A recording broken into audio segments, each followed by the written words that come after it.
मध्य प्रदेश में पुलिस विभाग में अपना करियर बनाने का सपना देखने वालों के लिए एक बहुत बड़ी खबर है। साल 2025 के लिए सूबेदार यानी स्टेनोग्राफर और सहायक उपनिरीक्षक यानी एएसआई के पदों पर भर्ती का ऐलान हो चुका है। ये एक ऐसा मौका है जिसका बहुत से लोग बेसब्री से इंतजार कर रहे थे। देखिए, इस भर्ती से जुड़ी सारी जानकारी ऑफिशियल रूल बुक में तो दी गई है, लेकिन उसे पढ़ना और समझना कई बार थोड़ा मुश्किल हो जाता है। तो चलिए इस पूरी प्रक्रिया को एकदम आसान बनाते हैं और इसके हर जरूरी पहलू को एक एक करके समझते हैं। तो सबसे पहले बात करते हैं पदों की। आखिर कौन कौन सी भूमिकाओं के लिए ये भर्ती निकाली गई है और इसमें क्या खास है? इस भर्ती के तहत कुल 490 पद भरे जाने हैं। ये एक बहुत बड़ी संख्या है जो सही तैयारी करने वाले उम्मीदवारों के लिए सफलता के कई दरवाजे खोल सकती है। तो यहाँ दो मुख्य भूमिकाएं हैं, सूबेदार और सहायक उपनिरीक्षक, और दोनों का वेतनमान काफी आकर्षक है। सूबेदार का पद लेवल 9 के तहत आता है, जिसकी सैलरी 36,200 रुपए से शुरू होती है। वहीं सहायक उपनिरीक्षक का पद लेवल 4 का है। ये वेतनमान इन पदों से जुड़ी जिम्मेदारियों को भी साफ साफ दिखाता है। किसी भी भर्ती में सबसे जरूरी होती हैं तारीखें और आवेदन की फीस। तो चलिए देखते हैं कि इसके लिए क्या-क्या डेडलाइंस तय की गई हैं। अच्छा, तो इन तारीखों पर खास ध्यान देना होगा। आवेदन शुरू हो रहे हैं 3 अक्टूबर से और चलेंगे 17 अक्टूबर 2025 तक, यानी कुल मिलाकर सिर्फ 15 दिन का समय मिलेगा। तो आखिरी तारीख का इंतजार करना तो बिल्कुल भी सही नहीं होगा।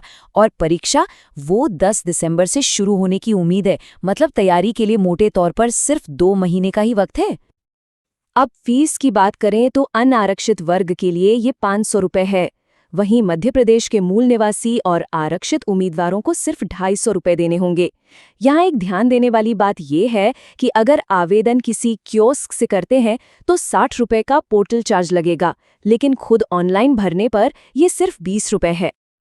अगला बड़ा सवाल ये है कि इन पदों के लिए कौन आवेदन कर सकता है। चलिए अब एजुकेशन से लेकर उम्र और फिजिकल स्टैंडर्ड्स तक सभी शर्तों को अच्छे से समझते हैं। तो देखिए, दोनों ही पदों के लिए कम से कम 12वीं पास होना जरूरी है। इसके साथ ही CPCT स्कोर कार्ड और कंप्यूटर डिप्लोमा, ये दोनों के लिए अनिवार्य है। जो बात सूबेदार पद को अलग करती है वो है 100 शब्द प्रति मिनट की स्टेनोग्राफी की शर्त, जो एक बहुत ही खास स्किल है। अब बात करते हैं उम्र की, मतलब एज लिमिट क्या है। तो इसकी गिनती 17 अक्टूबर 2025 के हिसाब से होगी। सामान्य वर्ग के पुरुष और दूसरे राज्यों से आने वाले सभी उम्मीदवारों के लिए अधिकतम आयु है 33 साल। वहीं मध्य प्रदेश की मूल निवासी महिलाओं और आरक्षित वर्ग के पुरुषों को 5 साल की छूट दी गई है, जिससे उनके लिए ऊपरी आयु सीमा 38 साल हो जाती है। अगर फिजिकल स्टैंडर्ड्स की बात करें तो पुरुषों के लिए कम से कम ऊंचाई 162 सेंटीमीटर और महिलाओं के लिए 152 सेंटीमीटर रखी गई है। और ये ध्यान रखना जरूरी है कि ऊंचाई में किसी भी वर्ग को कोई छूट नहीं दी गई है। तो ठीक है, अगर योग्यता की सारी शर्तें पूरी होती हैं तो अगला पड़ाव है परीक्षा। देखिए, सिलेक्शन प्रोसेस को समझना ही तैयारी की सही स्ट्रैटेजी बनाने का पहला कदम है। सिलेक्शन की ये पूरी प्रक्रिया 2 चरणों में बंटी है। पहला स्टेज है 100 नंबर का ऑनलाइन रिटन एग्जाम। जो उम्मीदवार इसमें सफल होंगे उन्हें दूसरे स्टेज के लिए बुलाया जाएगा। दूसरे स्टेज में 100 नंबर का प्रैक्टिकल टेस्ट और डॉक्यूमेंट वेरिफिकेशन होगा। लिखित परीक्षा के 100 अंकों का ये जो बंटवारा है, इसे समझना बहुत जरूरी है। सबसे ज्यादा वेटेज यानी 40% सामान्य ज्ञान को दिया गया है। इसका सीधा मतलब है कि तैयारी में इस सेक्शन पर सबसे ज्यादा ध्यान देना होगा। बाकी 30% वेटेज मानसिक अभिरुचि और विज्ञान व अंक गणित को दिया गया है। अब जो प्रैक्टिकल टेस्ट होगा वो दोनों पदों के लिए अलग अलग होगा। सूबेदार पद के लिए हिंदी शॉर्टहैंड का टेस्ट है, जिसमें 100 शब्द प्रति मिनट की स्पीड से डिक्टेशन लेकर उसे टाइप करना होगा।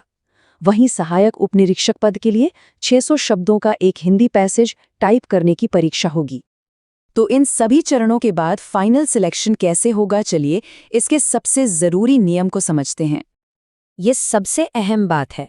फाइनल मेरिट लिस्ट सिर्फ रिटन या सिर्फ प्रैक्टिकल एग्जाम के आधार पर नहीं बनेगी। ये दोनों परीक्षाओं में मिले कुल अंकों को जोड़कर तैयार की जाएगी। इसका मतलब साफ है कि सफलता के लिए दोनों ही स्टेज में बेहतरीन प्रदर्शन करना होगा।